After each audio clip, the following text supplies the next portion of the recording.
Hello, and welcome to the Canyons Are Calling podcast. I'm Cheryl Jocelyn, your host for the show. First of all, I want to thank the people that have sent me pictures for my wall. My room is going to feel so much better when I print them out. Haven't actually printed them yet, but I really enjoyed seeing them, and it's going to be fun to have a collage of photos of my fans to look at while I do these intros, because it's really awkward talking to a blank wall. So if you've already sent in a picture, I really appreciate it. Thank you so much. If you still want to send in a picture, you can do that at thecanyonsarecalling@gmail.com. I really just have a hard time doing these intros. I don't know why. It's the worst part of doing this podcast, and it's probably the part nobody even gives a shit about.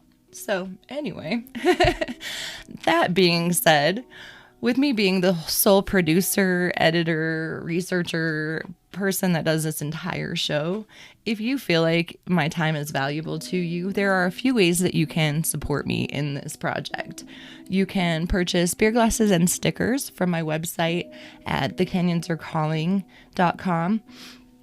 You can also support me on Patreon at patreon.com/thecanyonsarecalling. On there, I give my supporters the chance to ask people questions before I do interviews.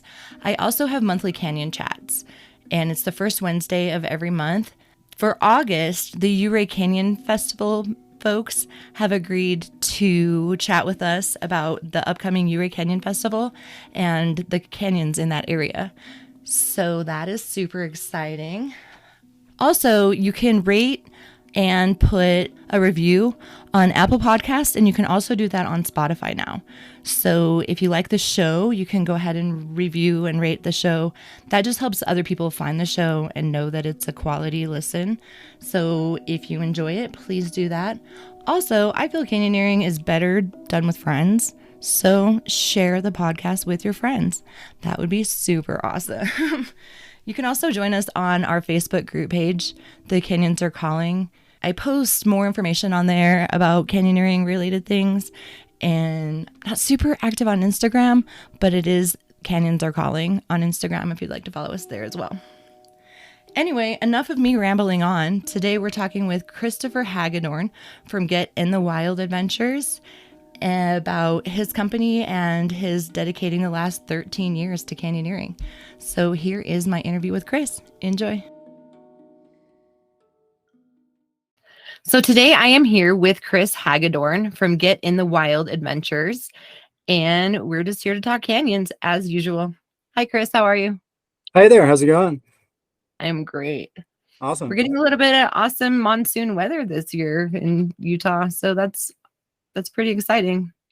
Yeah, it definitely has been pretty amazing. We had a significant decision a week ago related to the weather, which I can share a little bit later. But yeah, it's been pretty crazy.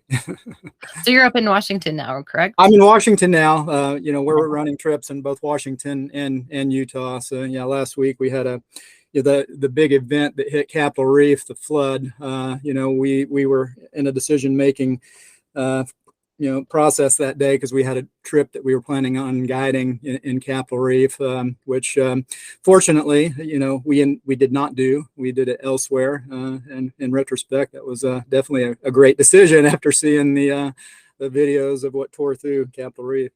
Yeah, wow, that is incredible. And good thing that you paid attention to the weather and chose a different area to go to. Absolutely. Yeah, these monsoons here in Utah are just so sporadic in little cells that just hit like a 5-mile radius or something. It can be quite impressive to experience. Yeah, they're nuts. For people that are out of state and haven't experienced them, they're quite wild when we get them. So tell us a little bit about yourself and how you got into the outdoors. Yeah, you bet. I've kind of been all over the U.S. People ask me where I'm from, and I really don't know how to answer that anymore because when I started getting the wild 12 years ago, my wife Melissa and I made a really big decision to leave our 4,000 square foot house on 5 acres of property and move into a 40-foot motorhome. since we were, operating in both southern Utah and western Washington, we decided, that the mobile lifestyle kind of made sense. So, when people ask that question now, where are you from? Well, it's basically wherever that motorhome is parked is where I'm from for the day. But born in New York, only lived there 4 years. My father died, and my mom moved back to her home state of Tennessee. So I grew up, in my youth in East Tennessee, Southern Appalachian mountains. So my love for the outdoors was definitely born in the mountains of East Tennessee, and spent most of my waking moments out playing and enjoying the outdoors. Prior to the invention of all the electronic devices and everything else that keep kids inside these days. So yeah, that's where I grew up originally. So if I have to choose a place where I say I'm from, I usually will ultimately say the mountains of East Tennessee. Sounds amazing. And Appalachian is on my list. Those mountains are they look, so different than what I'm used to here in Utah, but they look amazing. They're beautiful mountains. I mean, kind of funny story. The first time I took my wife Melissa, she's born and raised, Green Tree, Washingtonian. So the first time I took her to East Tennessee and brought her up into the mountains, and she said, "Well, where's the mountains?" I said, "Well, we're in the mountains," and it's like these aren't mountains, but contrasting those to the rugged, alpine peaks of the North Cascades and Olympic Mountains. It's like those were just kind of rolling hills to right. her, but they're very, very, very beautiful in their own right. So. Yeah, I'm excited to see them one day. They're on the list. Yeah. So how did you get into canyoneering? Yeah, well, when I first got into canyoneering, I really didn't even know it at the time.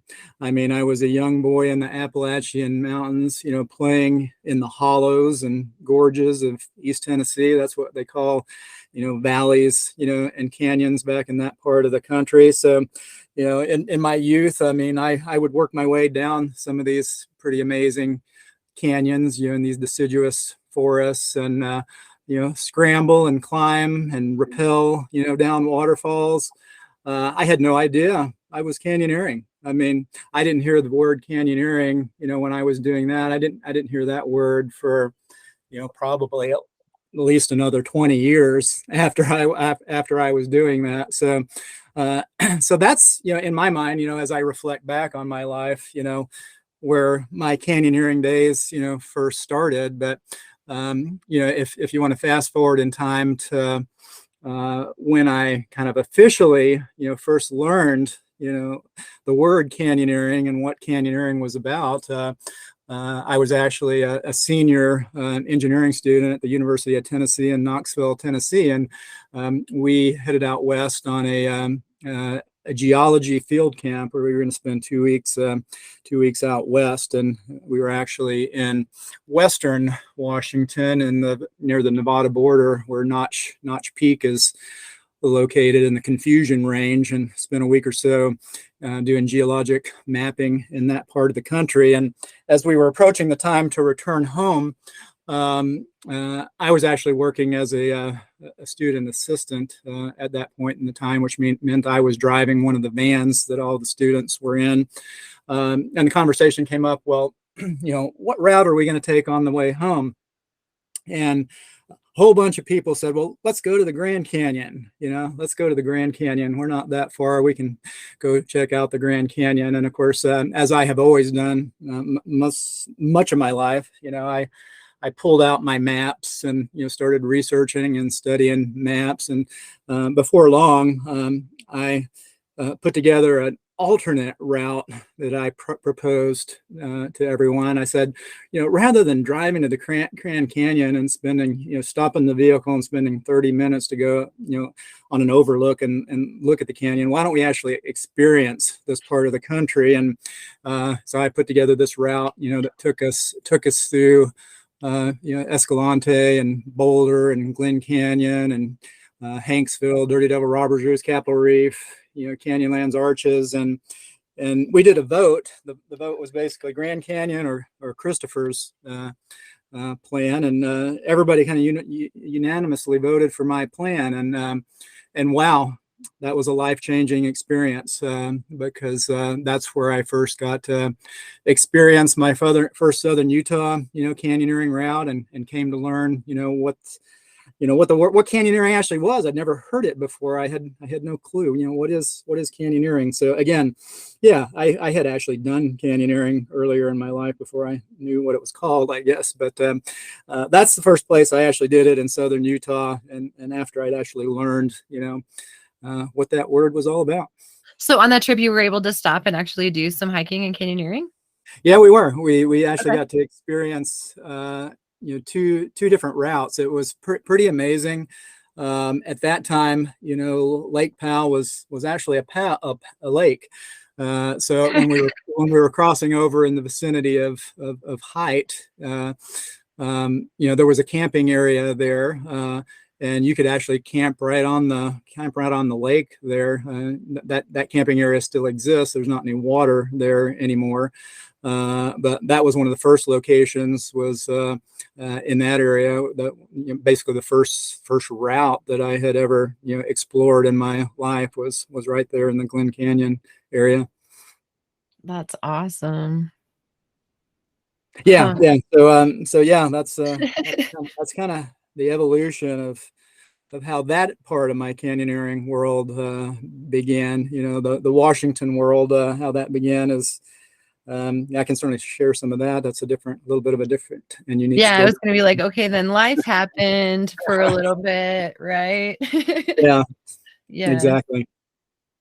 So yeah, share some of that story, because you said that you wanted to be an astronaut and we're in the space field. Yeah. So I didn't mention that. Yeah. So when I was 12 years old, I discovered what I wanted to do for a career, and I've always been adventurous, and I wanted the grand adventure. I'm old enough. I got to experience and watch some of the Apollo, Moon, Saturn V launches from Cape Canaveral, Florida. And of course, as a little boy, that kind of blew me away. And, the amazement of actually being able to adventure into space. And, I decided at 12, that's what I wanted to do with my life. So from that point forward, I started digesting every bit of information I could, related to space travel. And when I got into high school, all the math and science courses that I could take. And then, of course, once I discovered, well, here's some possible paths to become an astronaut, I went on and got, both bachelor's and master's degrees, in engineering, because that was one path, to get into be an astronaut. I actually started out with a degree path in aeronautical engineering, ended up actually graduating in geotechnical engineering. So, and then from that point forward, I was on this 30-year journey of doing everything I could to achieve that goal. And, after graduating with my master's, got multiple jobs, as an actual practicing engineer in the private sector, and then worked in public service, in government service as both an engineer and a public works director, and a city manager in the state of Washington. Matter of fact, I worked up in Skagit County, which has the Skagit River, the third largest river in the western U.S., and part of my position involved, I was actually the operations chief for the flood fight on the Skagit River, which, periodically when the river flooded there, you put together a team of 2,000 to 3,000 volunteers and packed sandbags to help protect the downtown of the city. And that was part of, what my job was back then. And it evolved into actually helping to create the first permanent flood wall for the city of Mount Vernon, which is in place now. So yeah, that was part of my path. Applied to NASA multiple times, and then in 2009, when the U.S. economy crashed, I ended up having what I call now a midlife epiphany. I was, here I was, an individual with a master's in engineering. I'd been working about 15 years in engineering, and all of a sudden, boom, I got laid off from my job, like so many Americans did at that time. My wife was actually a biologist for the Washington State Department of Transportation. A few months later, she got laid off from her job. So here both of us were, unemployed. I applied for jobs, in the engineering field a few more times. City administrator for the city of Leavenworth, Washington. And then my final was actually down in California, Laguna Beach. I got a job offer for Public Works Director at the city of Laguna Beach, California, and I turned it down. And that ultimately was the springboard, to get in the wild. It's like, do I really want to do this engineering stuff anymore? I mean, the engineering and all that was essentially a means to an end. I wanted to be an astronaut. This was a path that I took. And I came to the realization at that time, the U.S. didn't even have a spaceship anymore. The space shuttle had been retired. We were relying on Russians to get into space. And I had the realization, for the first time in my life, I'm probably not going to achieve that dream in my life. And when that realization, really hit me and sunk in, is at that point that I said, I don't want to do this engineering stuff anymore. And at that point, I'd been teaching outdoor education for nonprofits for about 16 years. And I said, I love the outdoors. I love teaching and guiding and instructing. Maybe I can start a business and earn a few dollars. And 12 years later, here I am. I mean, that's kind of how it all started, from this dream of a great adventure of being an astronaut to completely and totally 100% immersing my life in canyoneering. I mean, that has been my life for the last 12 years. That's incredible. Yeah. That is really, really awesome. Yeah, so that's essentially, the story of how Getting Wild ultimately started and kind of the path that led me there. So tell us a little bit about Get in the Wild. Yeah, absolutely. So, when I started Getting the Wild, again, 12 years ago, I kind of knew early on, where I wanted to guide, at least generally, and kind of what the mission for the company was. After driving across the United States, back and forth, over 60 times, I had visited it, basically every state in the country, and I had quickly come to my two favorite landscapes in the country, and one was definitely Colorado Plateau, Southern Utah Canyon country, and the other one was the North Cascades, in Washington State. And I knew those were two places I knew very, very well, two places I really wanted to, operate the company in. So that part came fairly easy. The next part of it was to help facilitate, experiences at off the beaten path locations. I didn't want to go where everyone else was going. I wanted to really be able to experience the real wilderness and, help facilitate these experiences for people at places that they couldn't go on their own. So in Washington, of course, the most popular, mountain climb in Washington is Mount Rainier, which if you've ever experienced Rainier, it's kind of like a cattle train going up that mountain. There's so many people. It's such a popular mountain. But the North Cascades was an enigma. There's no easy way to get into the fabled Picket Range.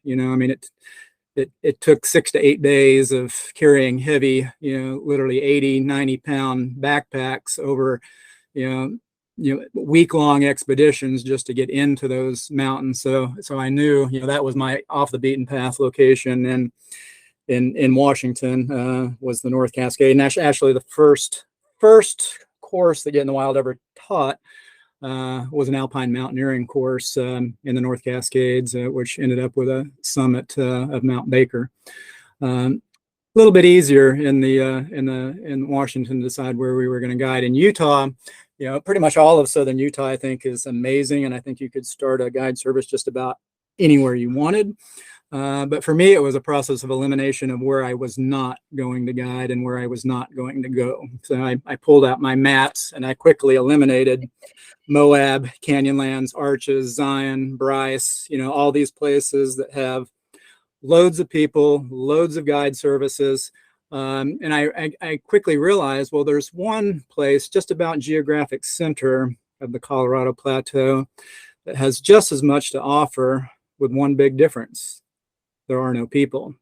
And that's how I ended up at the Dirty Devil Robbers Roost Wilderness, where we started our canyoneering, guiding, and instructing. Just so happens, there happens to be this little town of Hanksville that's the closest town. But yeah, Hanksville is not what brought me to the area. It was the wilderness, the 6 million acres of just spectacular and amazing and uncharted wilderness, in that area. And that area also carries one special protection that most people have never heard of in their life. When I share this with people that come out with us, I don't know that I've ever heard anybody that has heard about this protection, but Robbers Roost is actually protected for solitude. One of very few places in the lower 48 where solitude is actually protected. And what does that mean for us as a guide service? It means we're not allowed to cross paths with another group. So needless to say, I found my place of off the beaten path in Washington and now in Utah. So I knew, where we wanted to operate the business. I knew what we wanted to do. Essentially two primary facets to the business model as far as our operations. One is guided adventure trips, and the other is wilderness education courses. The demographic is very different for those two. I mean, the guided adventure trips, in Utah, it's typically mom and dad and a few kids. Like this past spring, mom and dad and a few kids coming down on vacation to visit Utah's Mighty Five, national parks. They're looking for, something really cool and fun to do, and they want a guide to lead them there safely. That's a typical demographic there. The courses are a little bit of a different animal, but that's typically, people that already have some connection to the outdoors. Maybe they're hikers or bikers or kayakers or climbers, and they've heard about canyoneering, and they, want to learn, the skills, to help build their toolbox so they can, safely travel through canyons and hopefully bring, friends and family and others through canyons. So, those are the, kind of the, I guess, the core components of how Getting the Wild was built. You guys also offer pothole classes, if I remember right? Yeah, we offer a variety of courses. So yeah, in Utah, we do, standard introductory level courses, intermediate courses, advanced courses. On the more advanced courses side, we have, the pothole escape course, advanced anchors and rigging course, canyon rescue course, canyon leadership course. And then in Washington, we do a 4-day introduction to swiftwater canyoneering course, as well as a 4-day advanced swiftwater canyoneering course. And then also an alpine canyoneering course in the North Cascades.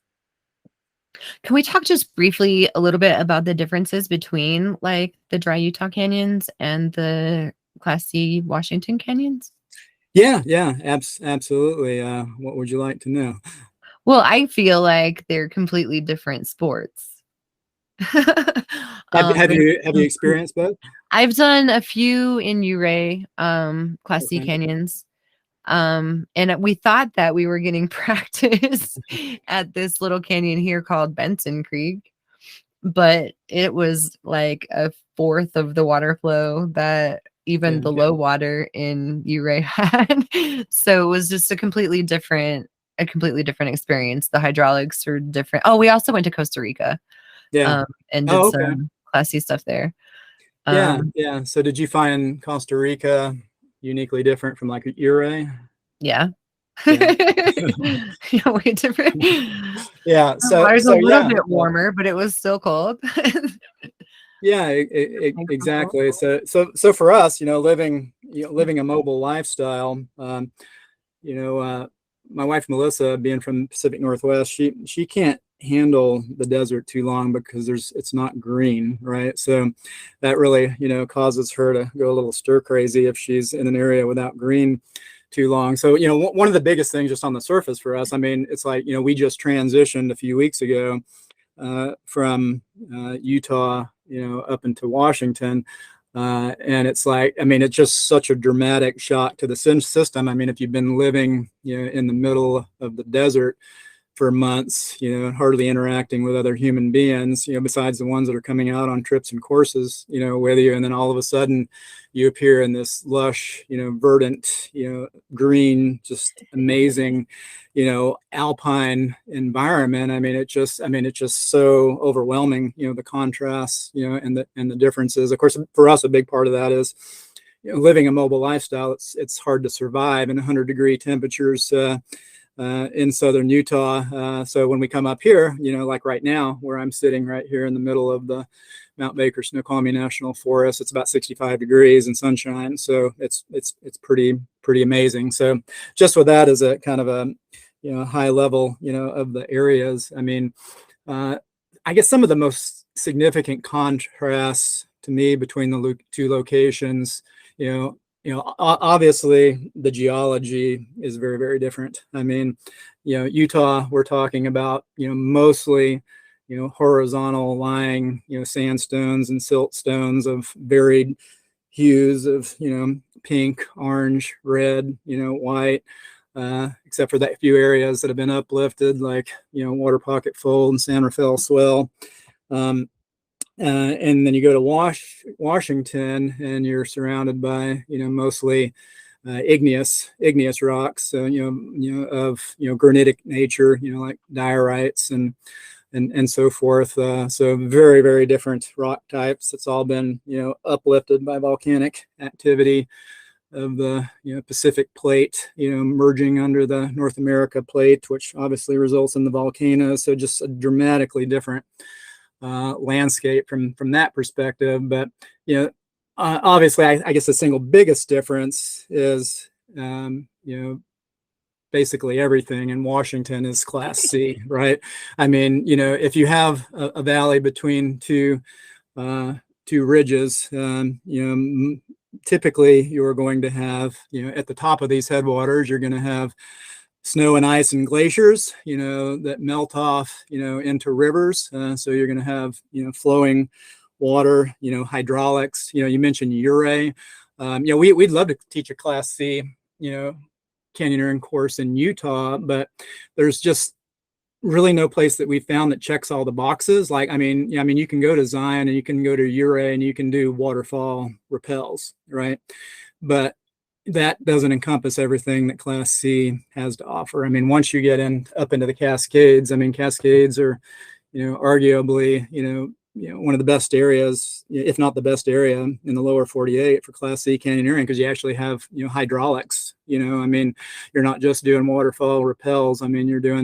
You're doing slides, and you're doing jumps in the pools of water, and you're having to analyze, the various hydraulic components, for safety and risk management. So needless to say, hazards and risks go up, significantly, in this environment, in contrast to the Class A and B, canyons in Utah. So it's just a wonderful, to be able to experience both of these worlds, being able to travel back and forth. And I guess one of the other really major differences for me, having, coming from, the Roost and the Swell and Dirty Devil is, as I'm sure you're aware, that area tends to be much skinnier, tighter, PG slots. So they're much more physical, and that's something that I really enjoy because, as a background in climbing and mountaineering, I really like the climbing aspect. So, as you're working your way through those canyons, you're going to be doing a lot of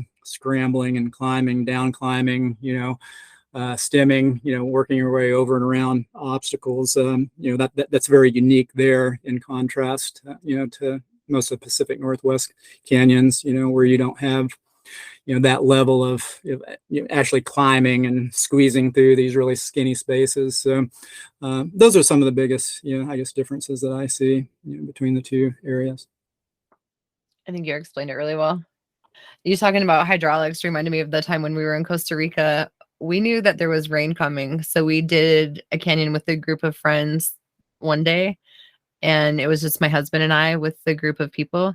And then the rest of the people, we were going to go to the hot springs with my friends the next day while it was raining. The group that I was with, like half of the group went with another guide.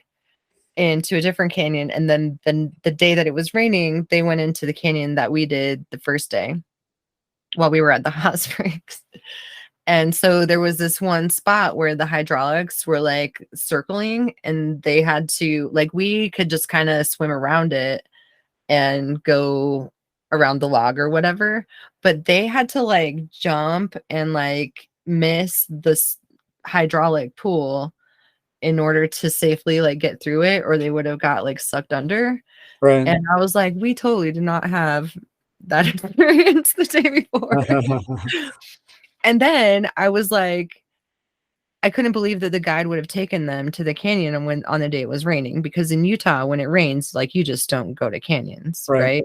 And I know that in Ouray, I was with Tom and it's raining and he's like putting his wetsuit on to do the canyon. And I was like, you feel okay with this, Tom? And he was like, well, do you want to eat lunch or something? And I'm like, well, it's raining. Like, we would never, ever be putting on a wetsuit while it's raining to get into a canyon in Utah. So those were, you know, completely different elements. But then also the guide told me later that my friends were like, we're Swiftwater search and rescue. We know what we're doing. We're totally trained. We're capable of doing this canyon in higher water situations. And so they talked the guide into taking them through the canyon, and they all had a blast and everyone was fine. But the water levels were definitely way higher the second day than they were the first. Yeah, well, that's definitely a great observation, because that is another really important difference between, you know, the two locations. As you mentioned, southern Utah, flash floods can happen extremely rapidly. I mean, literally in a matter of minutes, you know, because you have such a impermeable, you know, geology, you know, and soil. I mean, mostly rock, right, or muds or silts. You know, it hits the ground, sheet flows off rapidly. Whereas in Pacific Northwest, you know, it's kind of like a big sponge. You know, if it hasn't rained for a while. I mean, in the summertime, it rarely rains in the Pacific Northwest. So when it does, I mean, the ground is just like a big sponge. It's going to soak it up, you know, right? I mean, when I was, you know, operations chief for the Skagit River flood fight, I mean, you know, we would be monitoring the NOAA hydrographs, and, you know, we could see, you know, a peak flood, you know, occurring, you know, 2 to 3 days in the future, right? So, I mean, how could we, you know, put together 2,000 to 3,000 volunteers to build a sandbag wall in Utah, you know, if the flood's coming in 20 minutes, right? I mean, you don't have much time, but in this environment, since the ground is so permeable, you know, as long as the ground's not already saturated, you know, that peak can take, you know, a long time to get there. You know, if you're in the rainy season and the ground's already saturated, which, you know, most times you're not going to be canyoneering in most of the canyons out here anyway during the winter, during those conditions, then the next rain, if the ground's saturated, then peaks can happen very, very rapidly, but, you know, not in prime canyoneering season in the summertime. Nice. So you operate in Washington, July and August, because that's peak awesome summertime, and then Utah the rest of the year? Yeah, so Utah is basically March through November, and Washington into June through 1st of September, you know, and that, you know, that those can vary just a little bit, you know, depending upon the weather, obviously. Yeah. Awesome. You also mentioned something about yoga in the wild. Yeah. Well, my wife Melissa has been a yogi since she was 10 years old, and she actually has been in the commercial side of yoga as well. She's a certified instructor and trainer, and she's you know, coordinated a number of large yoga events. So of course, when I started, you know, get in the wild, you know, one of the first things she said was, well, you know, I think we can take yoga and marry it with these amazing, you know, landscapes and you know, create a pretty cool thing. And we actually have. So we created a yoga in the wild program. We do both single day and multi-day retreats in both Utah and Washington. We actually just had one back in May, which we had the Utah Office of Tourism, some of their staff come out with us, and a variety of riders from across the country. They actually just published a story about it in, I think it's called Spoken Blossom magazine in Colorado.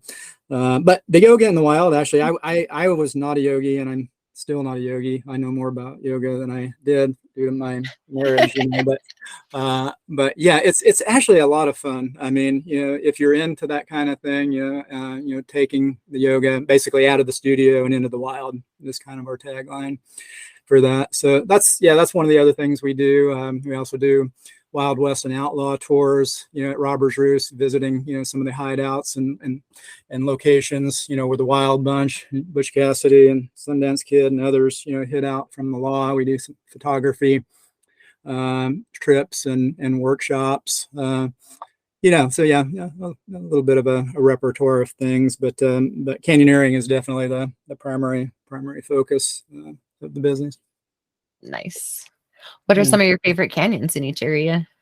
Yeah, well, I figured you was going to ask me that question, and I gave it a lot of thought. I really did. People ask me that all the time. What's your favorite canyon? And I'm sad to say I'm not ever able to answer them because I really just don't have a favorite canyon. I've never met a canyon that I didn't like, quite honestly. I mean, they're all so amazing and beautiful and unique. So I think at the end of the day, my favorite canyon is any canyon that I can do with my wife, Melissa, is my favorite canyon. Oh, that's awesome. Like, I just married my canyoneering partner, and canyoneering with my husband is so much more fun than just, out with just some random people. Yeah, she's not a big, she's not a big technical canyoneer. She loves the canyons, but she's got a really definite limit when it comes to exposure and heights, so she's not real into the big free rappels, for example. So in general, she's not allowed to come on any of my trips because her coping mechanism for fear of heights is profanity, and of course that wouldn't go well with our guests, right? So, clients, right?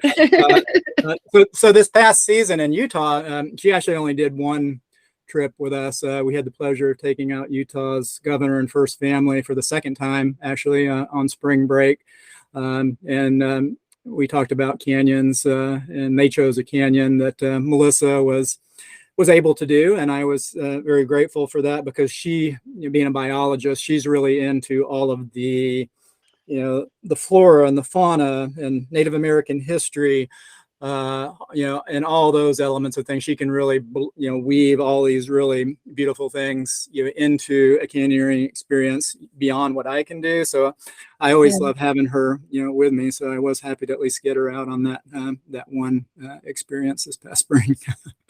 Good for her for still going, even though she doesn't like the heights, and then knowing what limits that she is acceptable to do, right?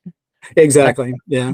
She knows her limits, as I do. I mean, I know, that's definitely one of the, I have found probably one of the most important elements to keep us safe, and I know you might talk about safety later, but is knowing what our personal, limits are. Because over my years of canyoneering, I pick on a couple of different demographics all the time, and the one that tends to get into trouble the most tends to be young males, about 18 to 25. They tend to have this invincibility complex, I call it. Their strength and agility carries them through a lot, but they don't, always have the wisdom, to know where their limits are, which sometimes, gets them into trouble. So yeah, I think that's really important for all of us, is knowing those limits.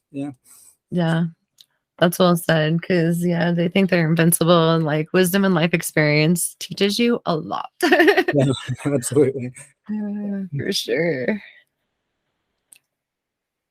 You wanted to talk a little bit about leadership in canyons. Yeah. So leadership is an element of canyoneering. Of exploring the outdoors and technical sports in general. That's always been really important to me. And when I started in the canyoneering world and really kind of got really deep into the canyoneering world, I found that there were some really significant differences between what canyoneers were being taught and what I had been taught. Before I actually got into canyoneering, I was an alpine, mountaineer and rock climber, and in that world. Leadership and team building are they're built into everything that you do. So, for example, if you're on a glacier in the North Cascades, you're going to be attached by a rope to multiple other people. So as you move, up the glacier towards the top of the mountain, you're always going to be part of a team because you're connected to one another by a rope. So that mentality, I think, is kind of instilled in that world because it's part and parcel of what you do, at least if you climb glaciers safely. That's usually, at least from my perspective, one of the primary rules of going on a glacier is to rope up. Not everybody does that. But once you've seen these huge, 200, 250 foot cracks, you could throw a semi truck in it and swallow it up. You come to realize, well, I think a rope's a pretty good idea. But great idea. But anyway, that world, that I was first exposed to, and then of course, in the government service and engineering jobs that I was a part of, I was always part of teams. Leadership was very important. So I had this really strong background in team building and leadership that has always been, something that's been really important to me. And in the canyoneering world, I tended to find, at least in the early years, that a lot of that was missing. Particularly if you look at Utah canyoneers, most of the routes that you do are day trips, right? So you're getting out with a day pack and you're descending a canyon and you're done before the end of the day and you go home. Whereas a lot of these trips that I would been exposed to in the mountaineering world, for example, were multi-days. I talked about week-long trips up in the pickets in the North Cascades. So having a really defined leadership structure for everything that you do was just an essential part of having a smooth, safe trip. I found that out really early on. And in the canyoneering world, I just really didn't see that too much. So I remember the first canyon leadership course I took, there were several students, that were asking questions. Well, why do we even need a leader? What's the purpose of a leader? I go out canyoneering all the time and we're just a disparate group of individuals that all join up and, go have fun in the canyons, but we don't ever have a leader. Why do we need one? Well, I think if you spend any time kind of just looking at, problems, accidents that occur. I've been reading, accidents in North American mountaineering for, over probably 25 years. That was one of the, early best resources, that I had to actually look at, these accidents that occurred in the backcountry and kind of the analysis, what caused these things to go wrong. And a lot of them, came back to a lack of leadership. And I think, just if you look at all the different elements of putting a safe, trip together, from the pre-planning, and logistics, at home before you ever leave home to who's going to be the members of your group. Did you go meet them all on on a Facebook or meetup group, and you're getting out in the canyon with them for the first time?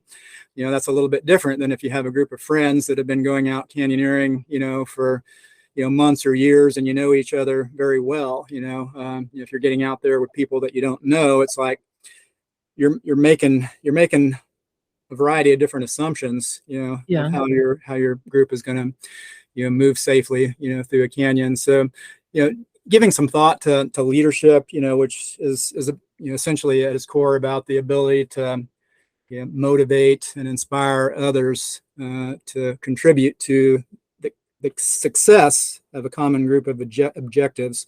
So many things goes into that. And I think just kind of putting on that hat and looking at it from that perspective, is really important, for facilitating safe canyoneering. So that's why I just wanted to have a little conversation about that. A leader definitely makes, I I've led a lot of canyons. But you have more responsibility. I feel like in my mind, you're making sure there's a first aid kit. You're making sure there's extra webbing and repeats, and you're making sure that everybody has helmets, and you're making sure that there's maps, and you have the beta. And I definitely will pick my crew depending on what canyon that I'm going to do. I'm not going to go on Facebook and be like, I'm doing Imlay tomorrow. Who wants to go? I'm going to make sure that I know these people have solid skills to get through that canyon. If I'm doing Diana's Throne or Spry, maybe like a beginner canyon, yeah, sure. I'll take a newbie and a beginner that I don't know. But canyons like Heaps, Imlay, like more technical skills needed, I'm definitely picking a solid crew and making sure that I know that they have the skills to get through. And then I'm making sure that somebody has, walkie-talkie, personal safety beacon, all the things that you need to have. And then you go on your day. But if you don't absolutely. And all that stuff, like when something goes wrong, you may not have those things. So that's definitely very important. Absolutely. And, that's I think a really important way to operate. And, there's lots of groups, of course, out there that don't operate, that way. And, being connected, with Hanksville Search and Rescue, for example, in Washington, I mean, I see, day in, day out, the variety of accidents that come in, and, talk to, search and rescue volunteers. And, I'm sure you heard of the recent, Sandthrax rescue that occurred, not long ago. Yeah. I mean, if you look at most of these things, I mean, several years ago in Constrictine, in the Poison Canyons in Utah, there was a group, that all met on Meetup. None of them really knew each other. Huge group, 35 people. So just like the Sandthrax group, group size probably a consideration. And then one of the rappels, in the canyon, there was nobody monitoring it, so it was essentially clip and go, clip and go, clip and go, clip. The webbing broke and the person fell 90 feet and, shattered their pelvis, survived, but what's the easy solution there? I mean, no one was monitoring the anchor, right? You had a bunch of beginners, a whole lot of them, right? And nobody is stationed there, monitoring, that anchor station for every person that goes down. So yeah, that's why I think it's really an important piece of the puzzle. I've seen more emphasis on that, by groups out there, which is really awesome. And it's just, again, a really important part of keeping everyone safe. And it sounds like you can appreciate that as well. Yeah, for sure. I mean, I personally feel like 12 people is a big group in some canyon situations. Right. And I felt like BLM tried to limit. I thought that they had a 12-person limit. So it'd be great if people would adhere to those types of things. Do you know if they do? Yeah, well, that's one of those things. I mean, as a guide, commercial guides service, it's our responsibility, obviously, to know all the laws and regulations. We have to have, special recreation permits and commercial use authorizations to operate, on public lands. So, we know the details, inside and out. And sadly, the regulations and rules, vary greatly, from one place to the other. So, I mean, even if you look at, we're talking about Utah BLM. If you look at the Richfield field office, of which has a field station in Hanksville, and then you look at Robbers Roost, the Robbers Roost, the maximum limit total number of people per group is 12. But if you go down the road to North Wash, which is managed by the same BLM office, the maximum number is 50. Wow. That can vary greatly. Some of the state parks don't have any limits on numbers at all. So, canyoneering is occurring at, some of, for example, Utah state parks. They have no limits at all. I mean, on numbers, but I mean, the one number that tends to be more common than others. That's our number, in Washington with Mount Baker Snoqualmie National Forest, North Cascades, as well, as Utah, San Rafael, Swell, Roberts. That number is 12 most places, but not all places. Hmm. Yeah, and I still feel like, sometimes that's a big group. Yeah. Wow. Yeah, that sand trags deal was. Were you a part of that rescue, or were you gone by then? I had actually just left, so I wasn't there, and it's not the first time that's happened there. That at least what's been reported is what the contributing factors were. I mean, that's not the first time a navigational error has led somebody into Sandthrax when they thought they were going to Leprechaun to bring their kids on their first canyoneering outing. It's happened multiple times before there. And and again, that's just obviously information that's read from the media. I haven't talked to anybody firsthand about that, but yeah, not the first time. As somebody that has been a guide and an avid outdoors person and loves these canyons and want to take my grandkids out, like I'm going to take them to a place I've already been. I'm not going to be like, hey, follow me to some place I have no clue where I'm going. So I wish that the youth leaders would follow that same practice, but. Yeah, well, I agree. Sometimes they hire us. We've taken a lot of youth groups, Boy Scout groups, etc., out before, but obviously they like to do it on their own as well, which is great. And I think a lot of them have the skills to do so, but obviously sometimes not. There's a book about one of those tragedies. Yeah. Anyway. All right. Well, I don't want to waste any more of your time. Is there anything else that you want to touch base on before I go to the questions I ask everybody? I think one thing that I just wanted to share a little bit about is kind of the question, why do you canyoneer? Why do you like canyoneering? And that's probably one of the more important questions for me personally at this juncture in my life. I mean, when I was young, it was all about the adventure, the exploration, the unknown. My interest in going to the space, that was all part and parcel of that, and that still remains. Just my passion for, I think, facilitating these once in a lifetime experiences for people that couldn't otherwise experience them on their own. I mean, that's a lot of what I'm doing right now is.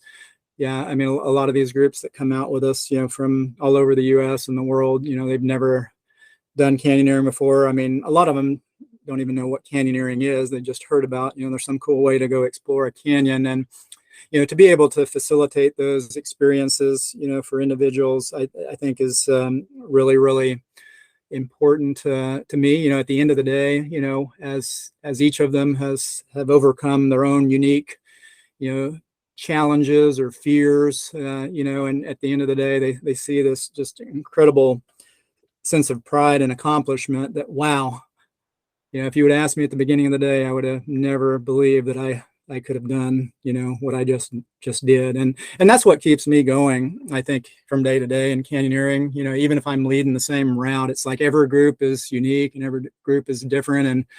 But at the end of the day, that sense of amazement and awe and accomplishment that I see on people's faces, that they were able to make these successes that they would have never imagined is just really pretty special to me. And I think going beyond that another step further, I also have a great passion for facilitating experiences for those that are with disabilities or that maybe are disadvantaged in some capacity in life. Last fall, I brought out an individual in his 70s that had Parkinson's disease, and he told me, he said, Christopher, I think this is going to be my last great adventure, of my life, before I lose my ability to really, do anything like this again.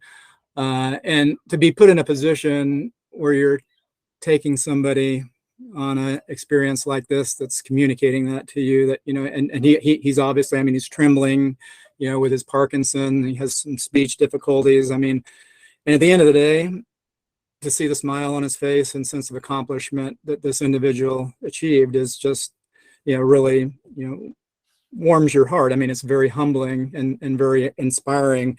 I think last fall we also had a group of folks that one of them had cancer, and you know, she was probably mid 40s and going through chemotherapy. She, you know, was a bit on the weak side. You know, actually, I think she had completed chemotherapy, you know, like a month or so before, so she was still weak, and but she had just this incredible, indomitable spirit inside that, you know, I really want to experience this. I want to be able to do this. And she actually came out with us for 3 days in a row. And while she might have been a little bit slower, you know, not moving as fast, she did it, you know, and was successful at doing that.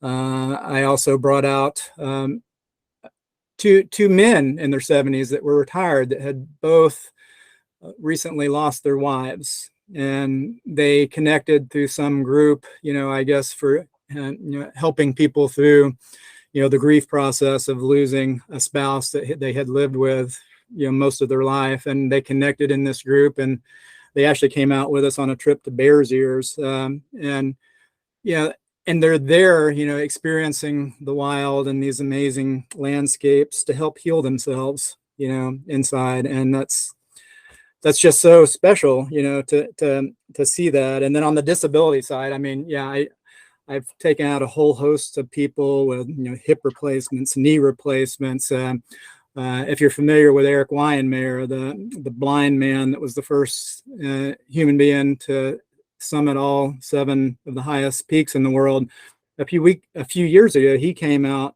with us at Robbers Roost with his family.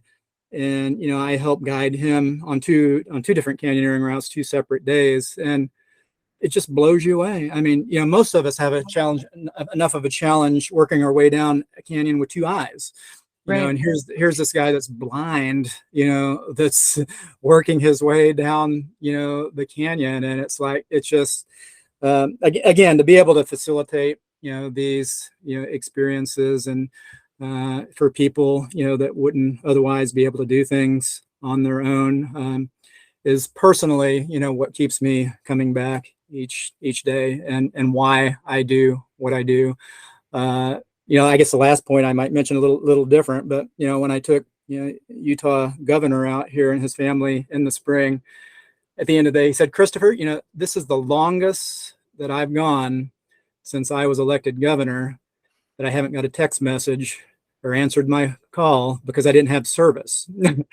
You know, so I mean, getting people away, you know, from the modern technologies, you know, is another element of that, you know, that I think our human soul, you know, really, you know, has a longing for, you know, whatever it might be. But for me personally, you know, and for Get in the Wild, you know, as a company, being able to facilitate these things, at least today at this snapshot in my life, is why I canyoneer.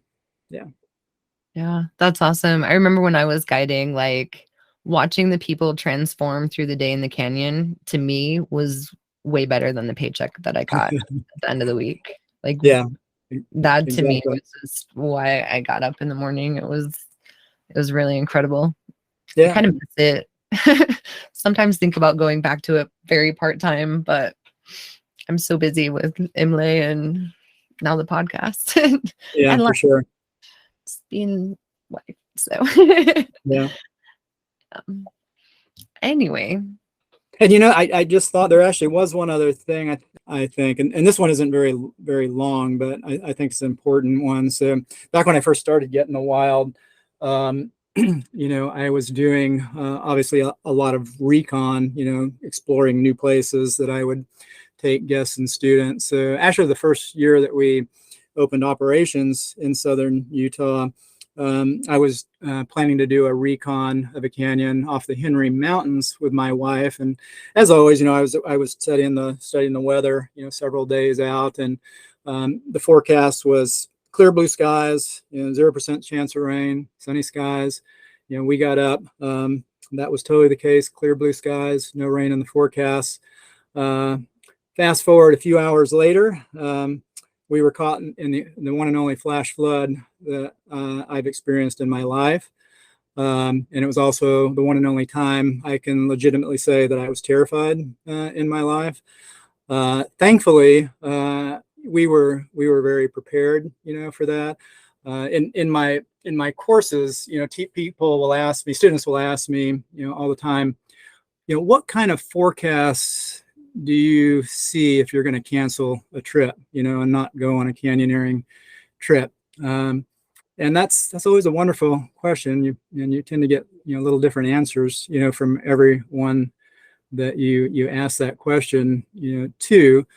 And, for me, my threshold, went down a little bit, after that day that I was caught in a flash flood. It's like, what are my limits? Well, one thing that day proved to me is that regardless of the forecast, you can get caught in a flash flood.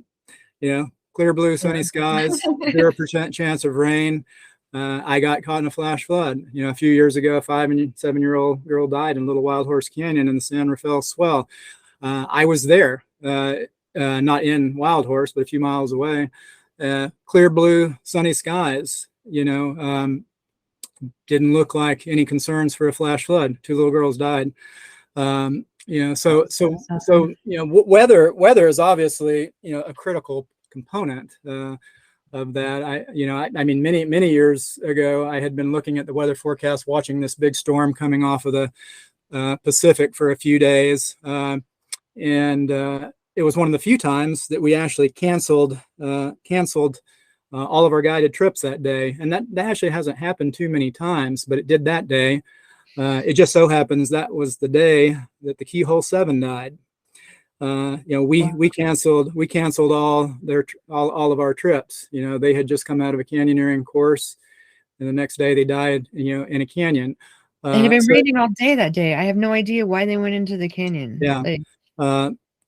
Weather is obviously a critical element to that, but in a similar fashion that I learned in mountaineering and climbing, where the summit is the objective, getting to the summit is optional. Getting down is mandatory, and the same thing, with a canyon. Obviously, once you start a canyon, getting out of the canyon safely is mandatory. So I don't hesitate to not do a canyon or to go do a canyon that I know to be safe. There's not a whole lot out there that I know of in Utah, but there are a few. But the critical elements in this experience were, before I started getting the wild, or as part of starting to get the wild, I'd actually spent hundreds of hours on my living room floor studying USGS 7.5 minute quadrangle, 1 in 24,000, scale topographic maps to become intimately familiar with every single route that I was doing. Where are potential escape routes in this canyon? What is the distance between 2 contour lines that tells me that the slope angle is 45 degrees or less, and I might be able to climb out of this canyon? Most canyoneers these days are walking around with these little electronic devices that have this tiny little screen, which are incredibly powerful things for finding points on a map. But as far as seeing and discerning, the intricate details of contour lines, it's not real easy on those tiny little things.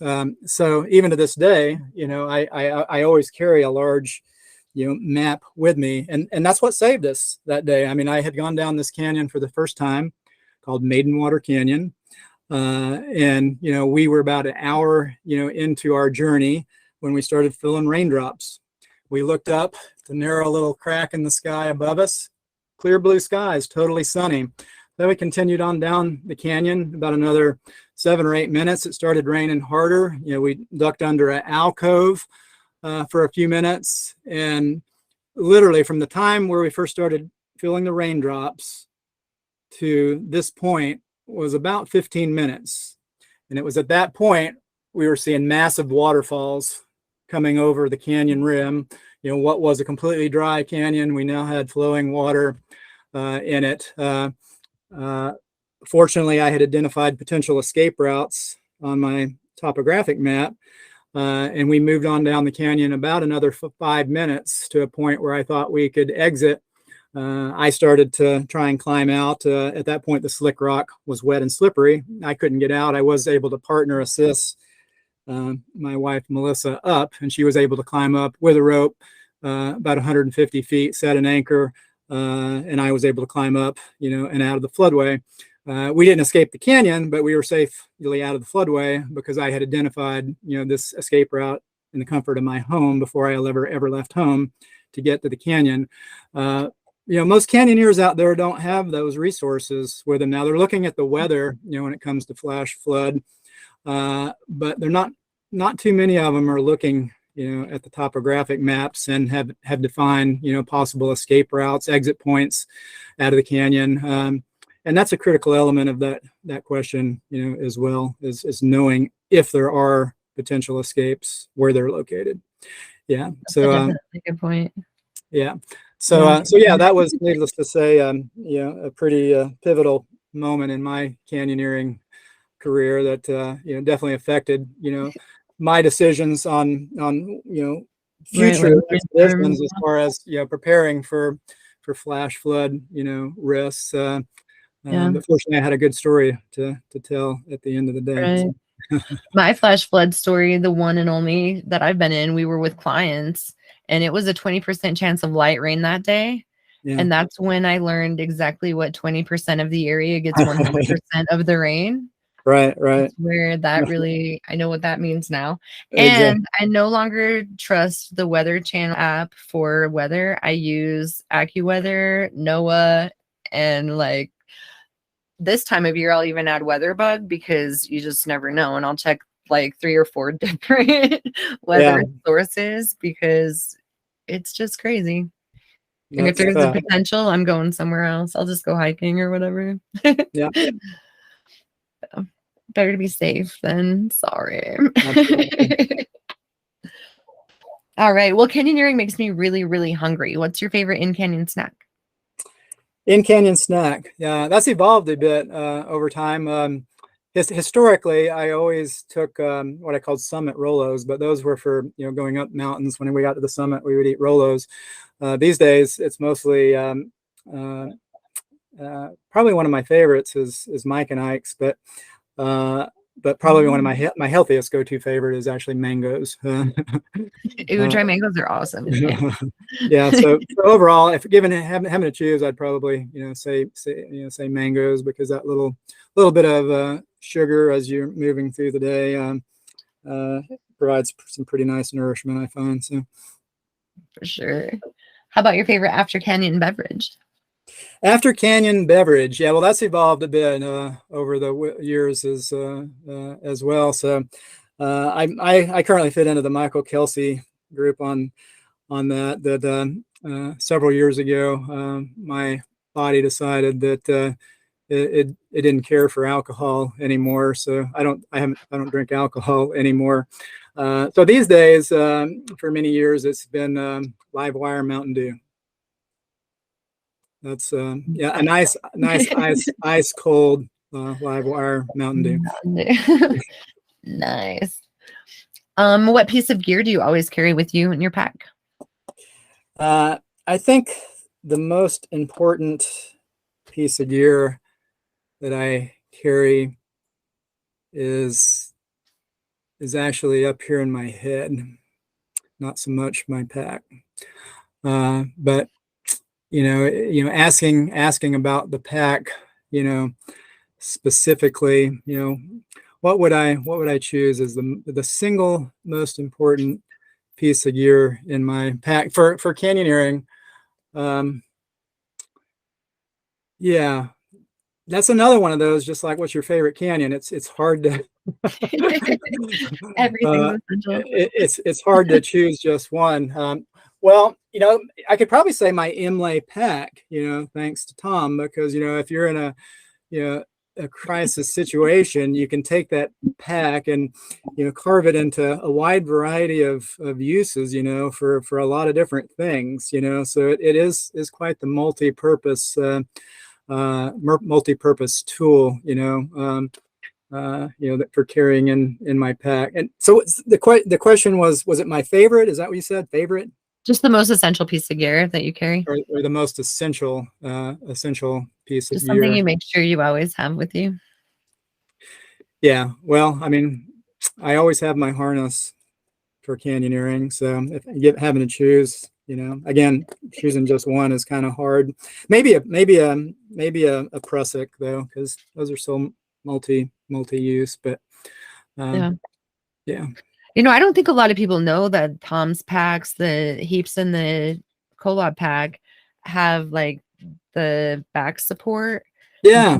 And like pull it out. If you have to bivvy in a canyon, it like unfolds. You'll have like a third of your body that has a tiny bit of a pad that you can sleep on.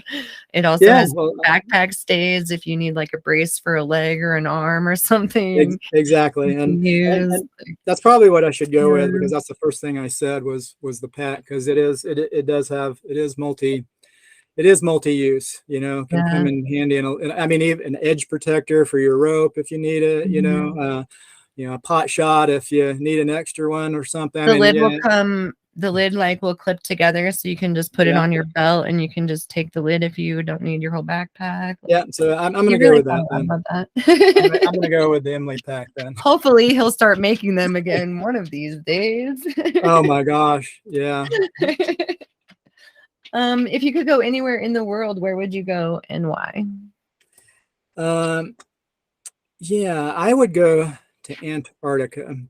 It's got the largest ice sheet in the world, and once you've experienced alpine landscapes, like the North Cascades. North Cascades National Park has over 300 active glaciers. Once you've been to Alaska, experience the glaciers. They're one of my favorite places to explore. And I mentioned alpine canyoneering earlier. Not too many people in Washington. Actually, I'm not aware of any, other people in Washington that go up into the alpine and start, these canyons from where they are born, on the glaciers. And I think, with Antarctica, the underside of this ice pack, I remember reading, scientists have seen, like, I forget what it is, like 16 billion, I think it's gallons, maybe. I don't know the unit, of space has been removed under this ice sheet, due to global warming and the melting, of the ice sheet. And it's created some just incredibly fabulous, caves and canyons, under this ice sheet.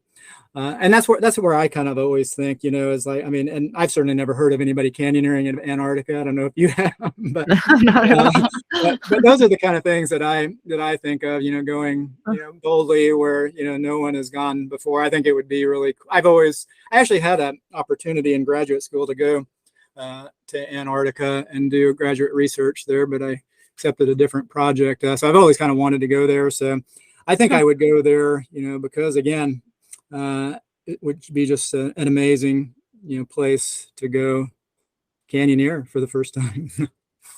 First ascent in Antarctica. That sounds cool. Never thought of Antarctica. All right. Well, is there any safety advice you would like to leave our listeners with before we say goodbye? Yeah, I think, if you've taken one of my courses, students and of course our guides and instructors, they probably get sick of me hearing this, but as I mentioned earlier on what's the most essential thing in my pack, one of the first things I think about is what's in your head, because I think,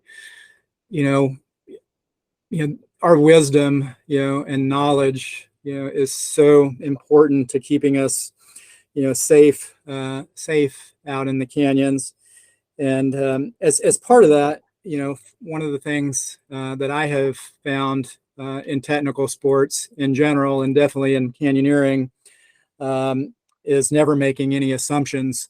Many years ago, I took the word assumption and I threw it over the proverbial cliff, out of my out of my vocabulary, because as soon as people start making assumptions, that's when things can start going wrong. And that so many different things fit into that, category. I mean, if most of us are familiar with, heuristic traps, these repetitive things, that we do all the time, and if you're going out with a group of canyoneers and you're all good friends and you've known each other for years and you've been out in canyons hundreds of times, it's easier to look at your buddy and assume that he's got everything, fastened and attached, correctly, and that he or she is doing, everything properly. These days, one of the biggest places that concern me has to do with beta. I get contacted pretty regularly by people that actually aren't planning to even go out on a trip with me at all, but they ask, can you give me some information on such and such a canyon? Also our students, I have people that go out on a course with us and they're planning to go do, heaps as soon as they do the course or something, or, maybe that's extreme. They're planning to go doing some technical canyoneering route right after the course. And of course, the first thing I'm thinking is, well, shouldn't you figure out whether you're ready, yet, Right. I really don't think a 3-day introduction to technical canyoneering course is going to quite teach you everything you need to know to go do, your first canyon. Just the other day, somebody asked me, can you give me, we're taking your course, next fall, and can you give me some routes, in the area that we can do, after the course? And I gave her the name of some routes, and then she followed up, can you give me the beta, for these routes? I found some beta for this one and this one and this one, but I didn't find beta for that one. And over-reliance on beta these days, I think is a really important thing, because a lot of people out there just simply won't go do a canyon unless they have the beta for it. And of course, beta is only as good as the day it was written. And a lot of beta out there is getting pretty old. And matter of fact, I don't know if you heard, but last fall, the Hanksville area had a historic flash flood event, which destroyed, multiple businesses and homes in the area, and it forever changed many of the canyons out there. So if you go on the internet and look on what's arguably the most popular canyoneering beta website right now, not much of that information is correct anymore. I mean, last fall's floods, I went through a canyon that had massive boulders as anchors for the 25 years I've been going to that canyon. Giant boulders, some of them as big as a vehicle, that have been there ever since I started. They're completely gone. Yeah. I mean, the forces that went through those canyons last fall is hard to imagine. So if you're looking at beta and you're making assumptions, hey, all this stuff differs from reality. Always go with reality. So anyway, I mean, the making no assumptions, applies to a lot of things. I mean, if you find a Cairn anchor, a Deadman anchor sitting there, are you gonna assume everything's good there? So that falls. A lot of things fall into that category. But for me, just be very cautious. If you're in a situation where you're having to make an assumption about something, because that can get you really quick. Yeah, definitely. I agree. Well said. Well, I think that the canyons are calling and we should probably go. Okay, that concludes my interview with Christopher Hagedorn and Get in the Wild Adventures. If you'd like to reach out to Christopher, you can do that at christopher@getinthewild.com, or you can go to their website, getinthewild.com. He's also on Facebook at Get in the Wild and on Instagram at Get in the Wild. So go check out Get in the Wild. Get some more courses, get some new canyons in, see some beautiful places, tell your new friends, whatever. Anyway, it sounds awesome to be able to live in 2 different states and explore all of the best canyons in both of those states, the most secluded ones with the least people. We just spent a week on Boulder Mountain, and let me tell you, that place is incredible and not a lot of people. So I love seclusion. Anyway, If you enjoy the show, please review and rate it on Spotify, Apple, and share it with your friends. You can also reach out to me like Christopher and so many other people have at thecanyonsarecalling@gmail.com if you have any ideas for the show or if you would like to share your stories.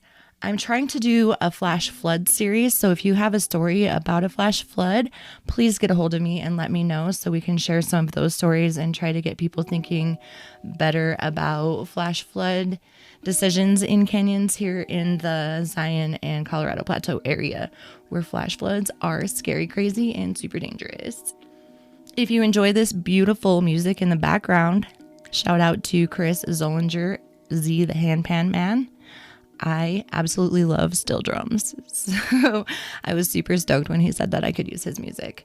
Also, Tig Booth does the intro in the very beginning, and my grandkids do the little Canyons Are Calling Let's Go part, which is super awesome. Shout out to Connor and Ashes. Anyway, the Canyons are calling. I gotta go.